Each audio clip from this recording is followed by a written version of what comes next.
Hello everyone, welcome to logic Pathshala channel. आज हम discuss करने जा रहे हैं part 3 framing of the constitution. इससे पहले इसके 2 पार्ट आ चुके हैं जिसका लिंक आपको डिस्क्रिप्शन बॉक्स में मिल जाएगा। So let's begin the session. Question 1, which one of the following is not an element of the state. निम्नलिखित में से कौन सा राज्य का तत्व नहीं है? तो कौन सा नहीं है वह आपने बताना है। आपके पास 4 ऑप्शन है, आप इन्हें एक बार देख लीजिए। So it's correct answer is option 3, that is army. Well, अगर हम एलिमेंट्स की बात करें स्टेट के तो इसमें आता है आपका पॉपुलेशन, लैंड, गवर्नमेंट और एक जो आता है वह है आपकी सॉवरनिटी। ठीक है। Now moving to question number 2। India is a republic because Bharat एक गणतंत्र है क्योंकि आपके पास 4 ऑप्शन है, आप इन्हें एक बार देख लीजिए। वेल, इसका आंसर तो आपको आता होगा क्योंकि ये हम पहले भी डिस्कस कर चुके हैं। रिपब्लिक का मतलब क्या होता है, जैसे कि मैंने बताया था, रिपब्लिक में क्या होता है कि जो हेड ऑफ द स्टेट है उसे इलेक्ट किया जाता है for a definite period of time. So इसका करेक्ट आंसर है ऑप्शन 3। सो आप मुझे कमेंट बॉक्स में बताएंगे हमारा हेड ऑफ द स्टेट कौन है। ठीक है। Now moving to question number 3, the concept of sovereign parliament originated in. So आपके पास 4 ऑप्शंस हैं, आप इन्हें एक बार देख लीजिए। सो आपने ये बताना है कि इसका ओरिजिन कहाँ से हुआ है। सो it's correct answer is option A, that is England. Well, जो आपका सॉवरन पार्लियामेंट है इसका मतलब क्या है कि जो लेजिस्लेचर है वह चेंज कर सकती है ओल्ड लॉ को, और इसमें क्या होता है कि यह रिटन लॉ के बाउंड नहीं होता। Now moving to question number 4, What is the basis of classification of government as unitary and federal? Well, इसको मैंने पहले सेशंस में भी डिस्कस किया है जिसमें मैंने आपको यूनिटरी और फेडरल का मीनिंग बताया है। सो आप ये 4 ऑप्शन एक बार देख लीजिए। सो इसका करेक्ट आंसर है option number 3, that is relationship between centre and state. Question number 5, the original 1950 constitution of India is preserved इन। भारत का मूल 1950 का संविधान संरक्षित है। सो आपने बताना है कि ये कहाँ पे है। सो आपके पास 4 ऑप्शंस हैं, आप इन्हें एक बार देख लीजिए। वेल, इसका करेक्ट आंसर है option 3, that is parliament house. और ये कहाँ पे? न्यू दिल्ली में। और जो हमारा ये कॉन्स्टिट्यूशन है इसे प्रिजर्व करके रखा गया है किसमें? हीलियम फील्ड केस में। ठीक है, हीलियम फील्ड केस में, जिसके अंदर इसे प्रिजर्व किया हुआ है। ठीक है, पार्लियामेंट हाउस में। Now moving to question number 6, the state process. राज्य के पास, ये आपके पास 4 ऑप्शंस हैं, आप इन्हें एक बार देख लीजिए। सो इसका करेक्ट आंसर है option number 3, both internal and external sovereignty. Well, internal में गवर्नमेंट कोई भी लॉ ला सकती है, दैट मीन्स कि गवर्नमेंट की मोनोपोली है फोर्स के ऊपर, तो वो कुछ भी लॉ ला सकती है। एक्सटर्नल में बात करें तो एक्सटर्नल में क्या होता है कि कोई भी स्टेट, कंट्री, पर्सन को हम एंट्री मिल सकती है, हमारी गवर्नमेंट उसे एंट्री दे सकती है। ठीक है। Now moving to question number 7, which of the following statements about the federal system in India are correct. आपके पास 4 ऑप्शंस हैं, आप इन्हें एक बार देख लीजिए।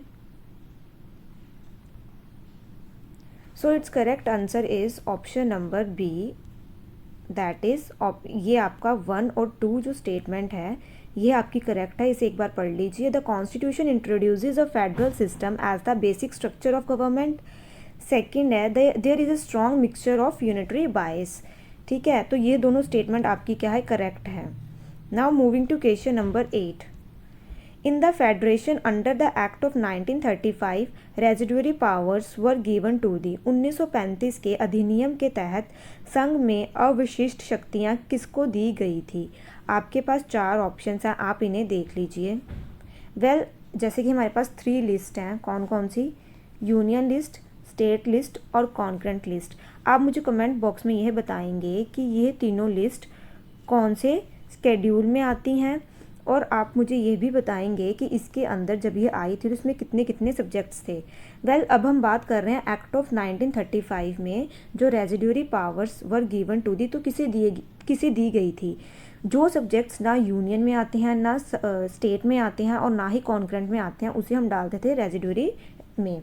तो इसकी पावर किसे दी गई थी? इसकी पावर दी गई थी option number C, that is governor general के पास थी इसकी power. Now moving to question number 9। The convention that once a speaker always a speaker is followed in. यह परंपरा कि एक बार एक वक्ता हमेशा एक वक्ता का पालन किया जाता है। तो ये आपके पास 4 ऑप्शंस हैं, आप इन्हें एक बार देख लीजिए। So it's correct answer is option number A, that is UK. तो आपका इसका आंसर क्या है? UK. Now moving to question number 10। Which of the following was a popular slogan of French revolution. निम्नलिखित में से कौन सा फ्रांस क्रांति का लोकप्रिय नारा था? आपके पास 4 ऑप्शंस हैं, आप इन्हें एक बार देख लीजिए।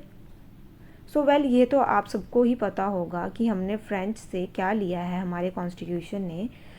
इसमें आपका करेक्ट आंसर रहेगा liberty, equality and fraternity. Option number 2 is the correct answer. आप मुझे कमेंट बॉक्स में बताएंगे कि जो आपकी फ्रेंच रेवोल्यूशन है ये कौन से ईयर में हुई थी।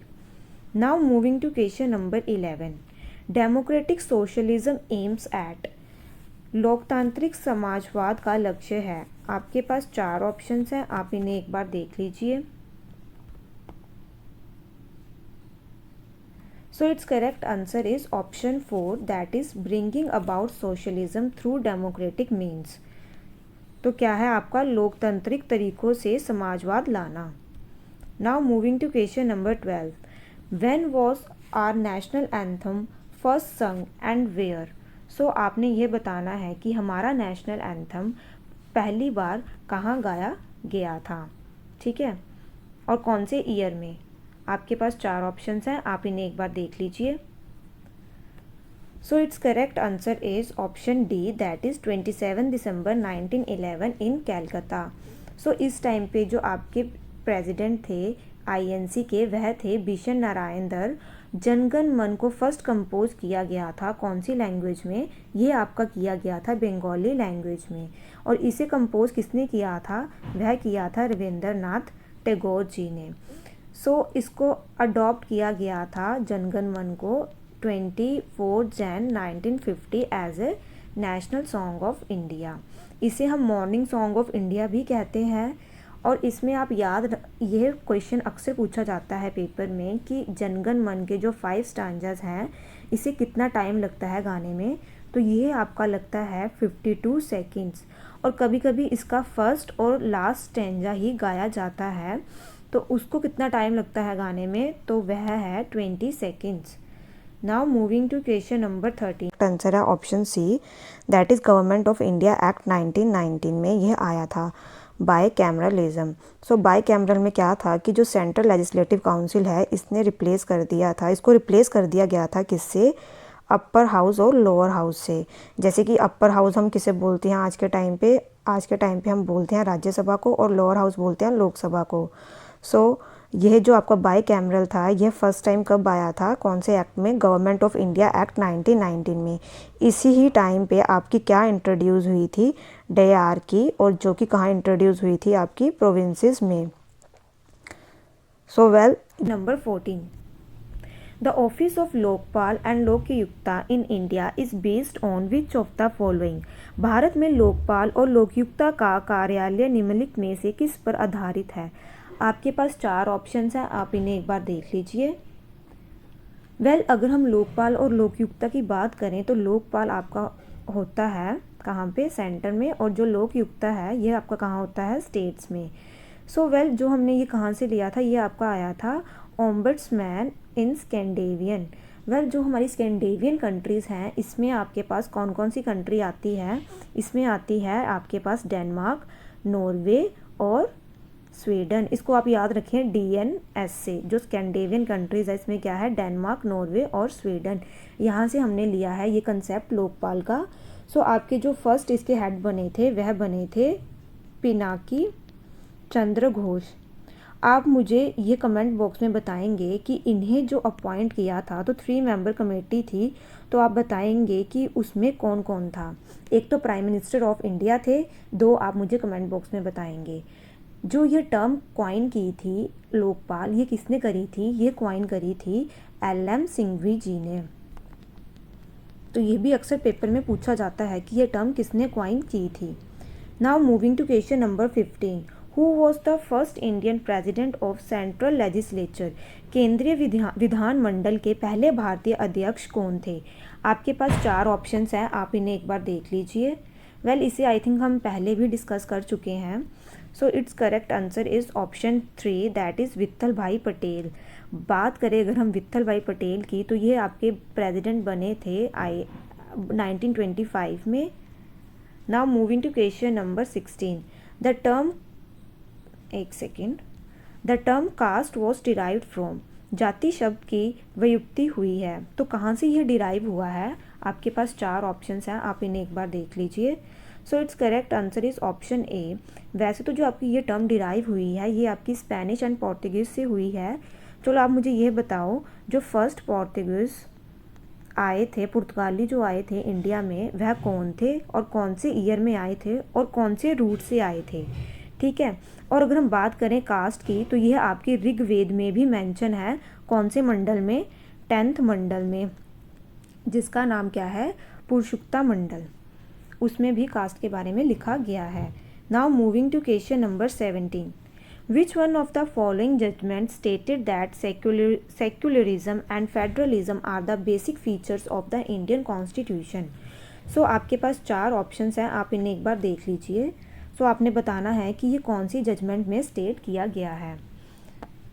सो इसका करेक्ट आंसर है option 2, that is SR. Bommai case, जो कि आपका कौन से ईयर में आया था? यह आपका आया था 1994 में।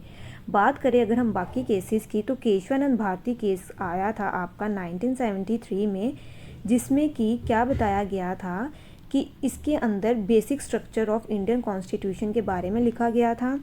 इंदिरा साहनी केस जो आपका आया था, ये आया था 1992 में, जिसमें कि आपका मंडल कमीशन आया था और उसमें 27% कोटा दिया गया था बैकवर्ड क्लास को, और जो आपके SC ST और OBC का कोटा है, वह कहा गया था कि 50% से ऊपर नहीं होना चाहिए।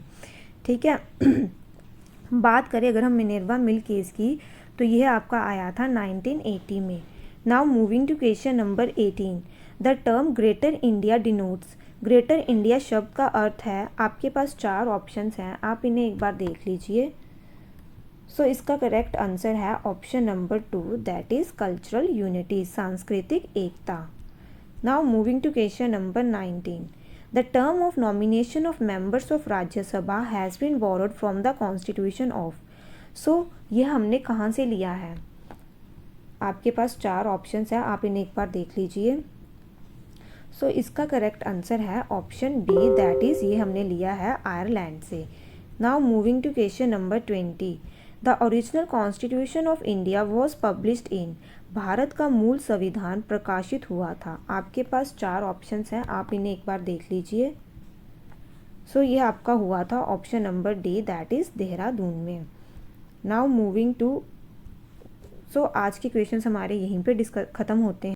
सो वेल, अब हम लास्ट सेशंस के क्वेश्चन डिस्कस कर लेते हैं जो मैंने आपसे पूछे थे लास्ट सेशन में।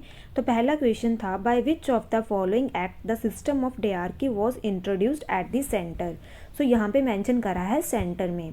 सो इसका आंसर रहेगा गवर्नमेंट ऑफ इंडिया एक्ट 1935। अगर पूछा जाता प्रोविंसेस में, तो इसका आंसर होता गवर्नमेंट ऑफ इंडिया एक्ट 1919। ठीक है। जुडिशियल रिव्यू हमने कहाँ से लिया है? ये हमने लिया है USA से। क्वेश्चन नंबर 3 क्या था? In India legal sovereignty is wasted with, so it's answer is constitution. एक मैंने आपसे पूछा था कि जो एज है, वोटिंग एज है, वह 21 ईयर्स से 18 ईयर्स कर दी गई थी, तो ये कौन सी अमेंडमेंट में करी गई थी? तो ये आपकी की गई थी 61st अमेंडमेंट 1988 में।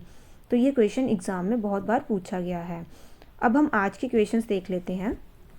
So first question is, the phrase equality before law used in Article 14 of Indian Constitution has been borrowed from. Question 2 is, the method of amending the Constitution by popular veto is found in. Question 3 is, Indian Penal Code came into operation in. So ये हमारा आज का session है। Thank you so much for watching this session.